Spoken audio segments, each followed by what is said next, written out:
lecture is on writing a literature review. There are three areas we are going to explore. First, we define what a literature review is. Secondly, we look at how to organize a literature review. And finally, how do we go about writing the literature review?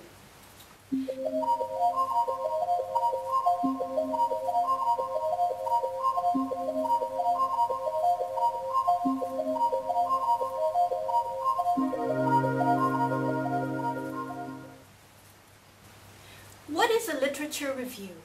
As the name implies, it is a review of all the literature done so far on your topic.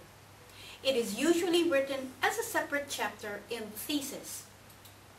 There are 4 things a literature review sets out to do, and these are that it focuses on what has been researched before on your chosen topic. Then, it highlights how your study will fill the current research gap.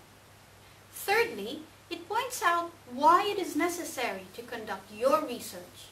And finally, it sets the boundaries for your study, also known as the delimitations of the study. An important element in the literature review is critical evaluation. It is essential that you include a critical examination of the material you have read, for this allows you to justify and show how your work is different and why it is necessary to conduct research. However, we will look at critical evaluation in detail a little later. I want to briefly discuss scope and length, as this is a common question asked. So what is the scope and length for a literature review? Well, initially, you will be required to know a great deal about your topic, especially for the PhD, but you may not have to write everything you know about it. So, for the scope, you may limit your review to include the current state of the theory. But how far back should you go? It really depends on the level of your research. A rough guide is 10 years for a master's thesis. For doctoral students, more extensive investigation and going further back in time is required. The length will vary, and it is best to discuss this matter with your supervisor. However, avoid being too verbose. In other words, do not be too lengthy with your discussion. Your review must demonstrate your ability to synthesize a body of literature, so it should be fairly brief but focused. So, what should be included in the review? 2 things: a summary of existing knowledge on your topic, and a critical evaluation of these works. Initially, you are examining the key research done on your topic. Basically, the literature review seeks to answer the following questions. What research has been done previously? What have others said about this topic? How is this research relevant to my study? How is it different from my study? Do the results of the existing research agree with one another, or is there disagreement? Are there flaws in the existing literature? Always keep in mind that you are showing which gap in the literature your research will fill. So, how and where do you start? With research history. All research has a history that provides the precedent for further work. This is the starting point for your research. You need to decide which literature is most pertinent to your review. Conduct a library search, both online and using hard copies. Survey university databases, abstracts, and indices in books. It is advised that you make an appointment with a librarian for a research consultation. Prioritize your examination of material type in this order. Begin with articles in refereed international journals. The research published in these materials are recent and widely disseminated. Because they have been refereed, experts in the field have provided its researchers with significant comments for improvement and fine-tuning. Then, proceed to books or chapters in edited books, followed by articles in national refereed journals. Next are conference papers or research reports from government, committees, and professional organizations. PhD dissertations and MA theses provide excellent material for your review as well. Finally, peruse websites and articles in non-refereed journals. As you do your reading, constantly check the course requirements and consult with your supervisor to ensure you are on the right track.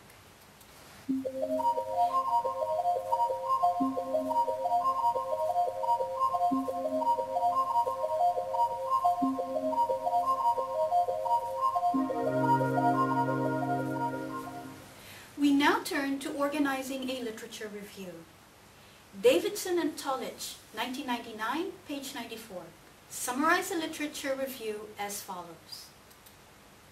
The goal of the library search is to assemble what other researchers have said about your topic of interest and to distill this into a coherent statement. This involves a lot of reading, note-taking, paraphrasing of arguments, summarizing of the key findings, and extracting the most critical quotes. What you come up with at the end of all this should read much more like a short essay than simply a jumble of disordered notes. As you would do for the essay, the literature review should be well structured, and we will get to this in a while. It is best to ask your supervisor for the required format, as this varies across disciplines. Synthesize the information into a cohesive whole. By cohesive, we mean that the ideas fit together clearly in a way that readers can easily follow. In other words, the ideas are arranged in a logical manner. Let's first look at the basic components in a literature review.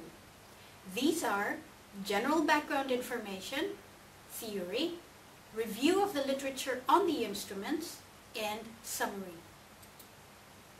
Let's look at general background information.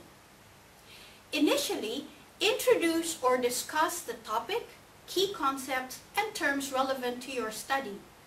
Describe the scope and organization of your literature review. Then, review past and present literature in relation to your research purpose. And finally, clarify the purpose of your study. Then, outline relevant theories that impact your study. Even in groundbreaking research or new fields of research, there must be some foundation upon which your work rests. You may find that not all literature relates directly to your topic, but integrate key points from related studies and make the appropriate inferences. Whatever topics you include, it must bear some relationship to your topic. Your literature review should also include a review of literature on the instruments. As the phrase indicates, review the literature on the instruments or measures you will use as part of your study. You must present evidence that supports your choice of instrument over those not chosen. Include reliability and validity estimates and a description of samples that have received the instruments. At the end of your literature review, include a summary. The summary is a clear and concise account of the current state of knowledge on your topic and the instruments used. It should provide a sense that you have thoroughly examined the background to your study and thereby endorses the decision to research on your topic. Now that we know the basic components in a literature review, let's look at how to organize the information. First, arrange your review by key themes or findings and use headings and subheadings. Let's look at this example. Broader communication issues, likely causes of obesity, proposed public policy changes to reduce obesity. The literature review ends with a summary and then outlines the research aims. Under each heading, there may be further subheadings. Let's look at the example further.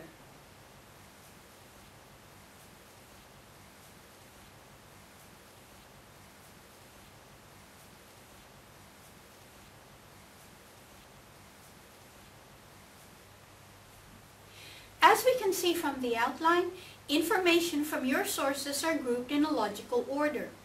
This will allow you to structure a coherent argument about the research done thus far, in the process showing the gap or gaps in the literature. And this, in turn, leads to your research question and provides justification for why your study should take place. Once you have organized your information into a logical order, the next step is summarizing the information you have and synthesizing them. Let's look at how we summarize. Here is an example of a summarized work. A study by Smith, 1998, showed that gender differences exist online. Now this is too short a summary. It does not give an indication of how or why the study was conducted. A better summary is as follows. Smith, 1998, investigated the existence of gender differences in chat room participation.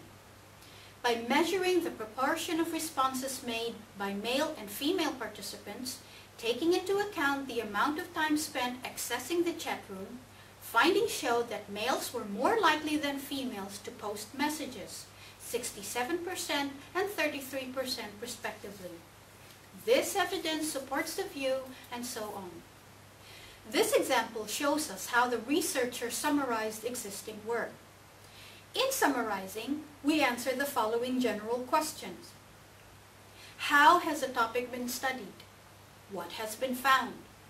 Which issues have the different authors highlighted as a result of their work? How have the key terms or concepts been defined or used? In summarizing others' works, it is good to include some of the following features: the participants' characteristics and the criteria for their inclusion, the sample size, location of study, type of study, whether it was an experiment, interview, or survey, the nature of the task, what was done, and details of tests used, findings, whether numerical and/or descriptive, and how the findings relate to your research question. However, when summarizing the information, make sure you also synthesize these. But what does it mean to synthesize, and how do we do this? Synthesizing means not just listing what the different researchers did and what their findings were. Rather, identify the issues highlighted in the research and organize your literature review around these in line with the aims of your research. You might also highlight differences and similarities in findings across the research and identify areas of consensus among researchers. It is imperative that your voice guides the discussion. Summarizing existing research does not involve simply writing a separate summary paragraph on each work. For instance, if you read 3 separate researches done by 3 different authors, for example, Brown, Smith, and Aikens, do not write a separate summary for each.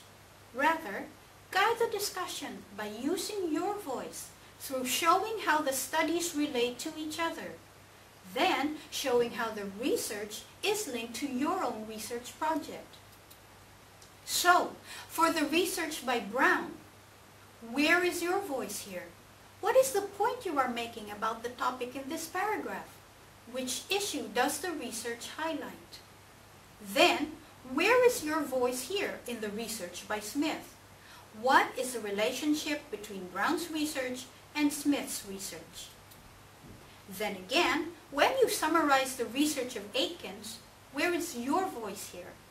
What is the relationship between Aikens' research and that of Brown and of Smith? How are all these linked to your research question?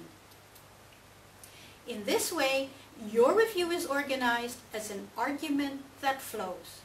In other words, the information you have gathered from various sources is synthesized to form a coherent argument because your voice has guided the discussion.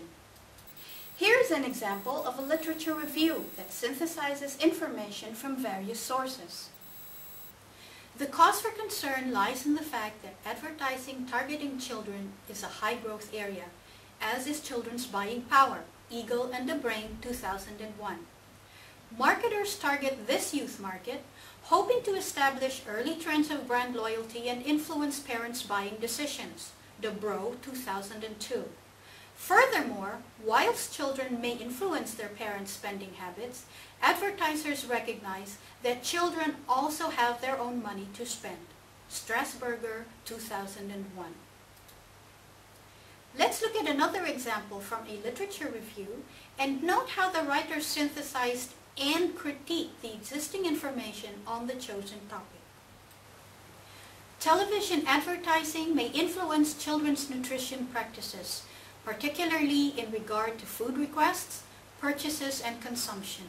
See, for example, Hutchings and Moynihan, 1998, Kotz and Story, 1994, Borzikowski and Robinson, 2001.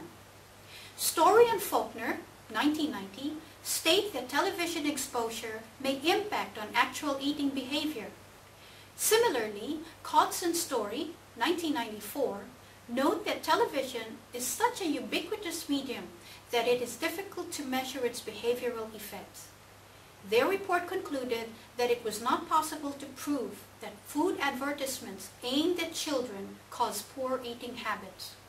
Whilst these and other such studies report a positive correlation between television viewing and food requests, purchases and consumption, there is limited conclusive evidence to support a direct cause and effect relationship between the messages portrayed and the actual eating patterns of children.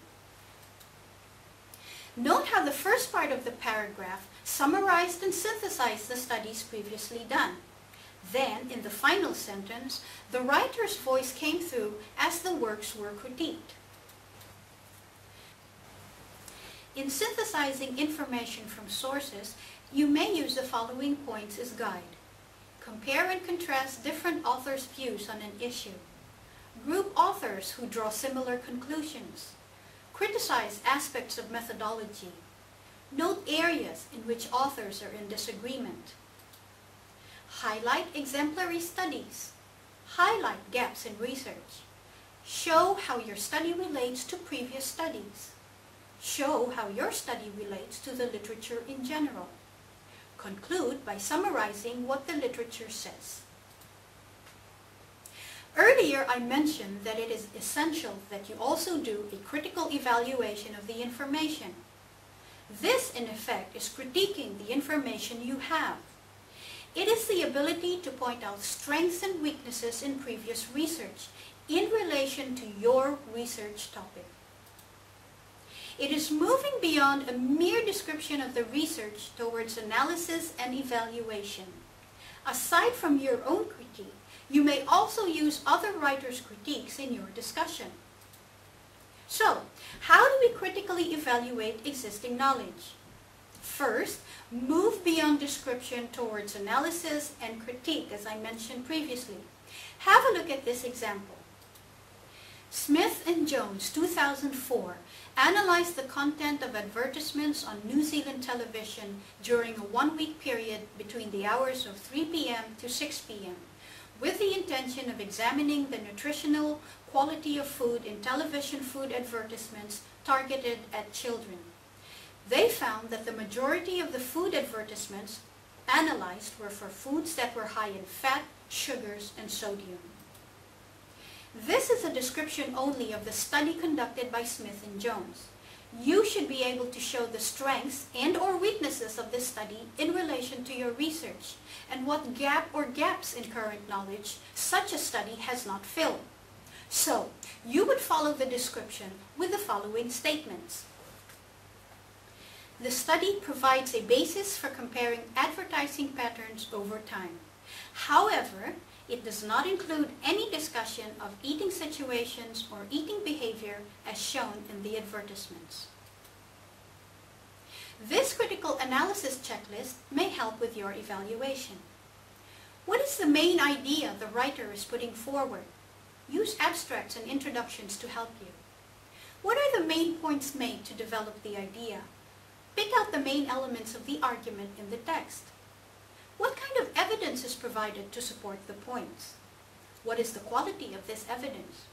Do you agree with the writer's conclusion or conclusions? Was the text written in response to another text? What is the underlying theory? Does it develop a previous model further? Does it provide an entirely new model? What are the strengths and weaknesses of the model in relation to your research? What are the strengths and limitations of the study in relation to your research? Other factors to consider are sample size, research design, measures used, biases, extraneous or confounding variables. Designing a checklist will help you in evaluating written material and ensure consistency in your discussion. It also reduces your own biases. Another way to evaluate previous work is to do a methodological critique. Look at the methodology used and consider, for instance, sample size, randomized trials, reliability of the control group, and validity. For instance, you may ask if there is a lack of alternative methodologies used to understand the issue at hand.